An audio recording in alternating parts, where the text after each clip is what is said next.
Hey guys, welcome to Hammerpaints. Right, a video. I got a fantastic question today in one of my a comment on one of my videos, and it was by a guy called Josh Hadley. I haven't checked him out to see if he's got any YouTube videos or anything like that, but he asked the most perfect question anyone could actually ask, and I thought I really want to answer this question. His question was, I want to start a German army. What should I go for? SS, Fallschirmjäger, Wehrmacht. It's to go against a friend who has the US figures out of the open firebox. That's a great question. Now, just in my this is all my personal experience I'm going to talk about here. If a new player comes to me and asks what they should start playing, and they've decided what nationality they want to play, and just say, in this case, this bloke's coming, in a sense he has asked me what to play, I would say play here, or the Wehrmacht, which is your Grenadiers, your Panzerlehr, your generic German army. And here is why.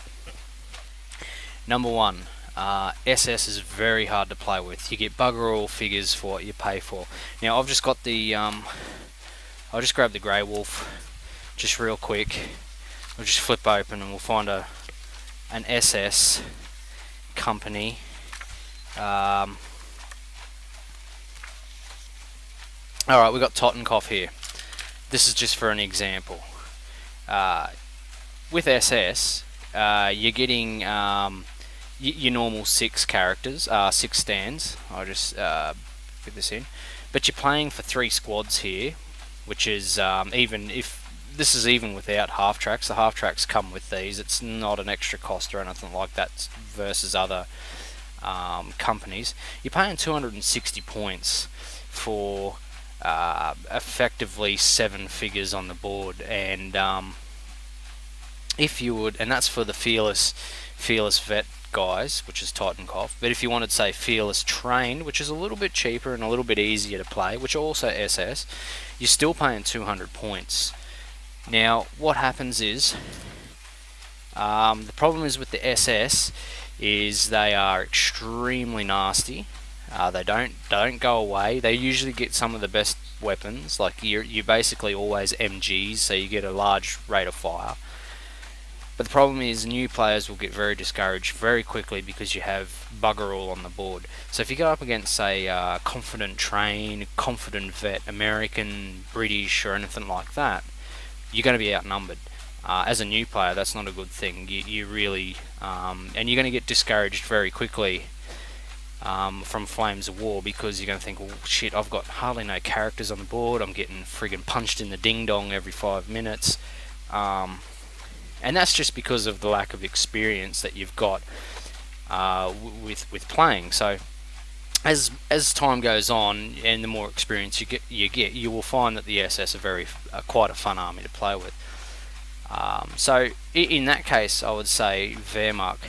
Now he also said Fallschirmjäger. Now Fallschirmjäger is a great army to start out if you don't want to go Wehrmacht, but you're at the opposite end of the scale. You get enough figures for what you pay for. You do get quite. I think you get 10 stands for 265 points, if I remember correctly. So they are cheaper in that sense. I'll just grab the casino book real quick, just to see what they are. Yep. So here we are. Here, you're 265 points for 3 Fallschirmjäger squads. You get a lot more guys on the board, but they're only rifle MG. So you're not getting that large volume of fire, but it kind of averages out a little bit with the extra couple of stands, 4 stands that you get there. The problem is with an FJ army is you're a little limited. They're primarily an infantry company. You get support from armor. You don't get a lot of armor. You get some artillery. Usually it's their artillery, like 8s and 12 centimeter mortars, which are fantastic. You get some guns, but a lot of the times there's support that they use Hermann Goering or something like that, or Luftwaffe guns and stuff like that. Here, armor and stuff. So you got a lot of allies with them, and that becomes kind of tricky for a new player as well. That could be rather tricky indeed. when you're trying to work out like your motivations and stuff like that.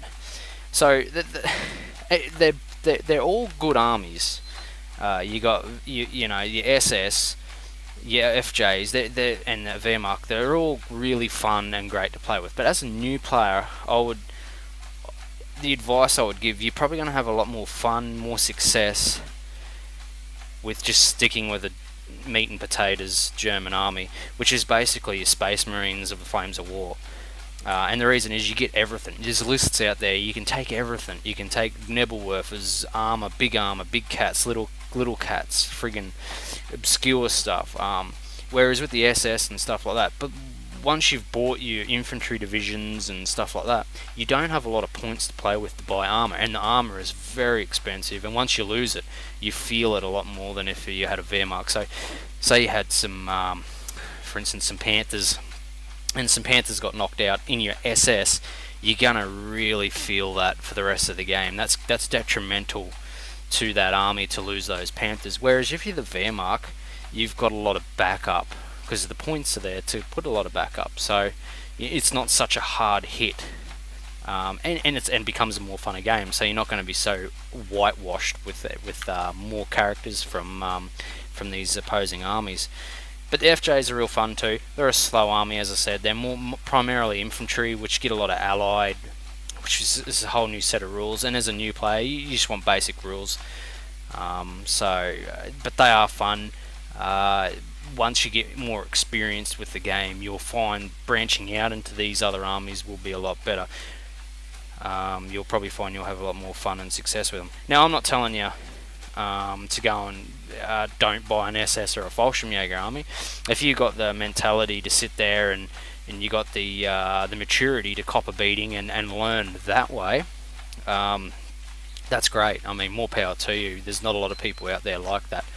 But just in my experience from what I've seen, I would recommend a Wehrmacht army simply because you're going to have a lot more fun.